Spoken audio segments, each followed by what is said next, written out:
కొండలో లావాని కిందకి పిలవకో. నీడై తిరుగుతుంటాడు, కనిపించడు.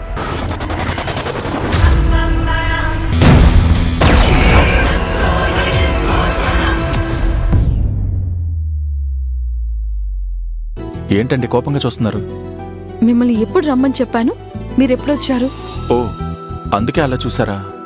అడిగిన దానికి ఆన్సర్ చెప్పండి.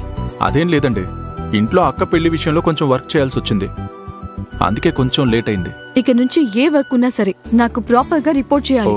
నేను టీమ్ లీడర్ని, గుర్తుందా? ఓ సరే టీమ్ లీడర్. అయితే మన బాస్ కాన్సెప్ట్ విని ఏం చెప్పారు టీమ్ లీడర్? ఈ సెటైర్స్ కేమీ తక్కువ లేదు. అయ్యో, ఇది మర్యాద అండి టీమ్ లీడర్ మేడం. చాలు చాలు మీ మర్యాదలు. సరే అండి, బాస్ రియాక్షన్ ఏంటండి? బాస్ కి కాన్సెప్ట్ ఓకేనే, కానీ లవ్వే ఆయన వేరే పాయింట్ ఆఫ్ వ్యూలో చూస్తున్నారు. వేరే విధంగానా? లవ్ అనేది ఓన్లీ లస్ట్ అని, అదొక టైం వేస్ట్ అని అనేశారు.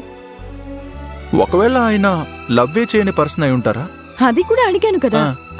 సక్సెస్ నే లవ్ చేస్తారంట. యునో తాజ్ మహల్ కూడా షాజహాన్ యొక్క ఆర్కిటెక్చరల్ సక్సెస్ అని అంటున్నారు ఆయన. అలా అన్నారా? అవును.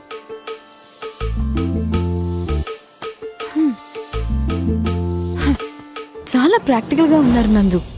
ప్రాక్టికల్ గా ఏమి కాదు, మూర్ఖుడ్లా ఉన్నారు.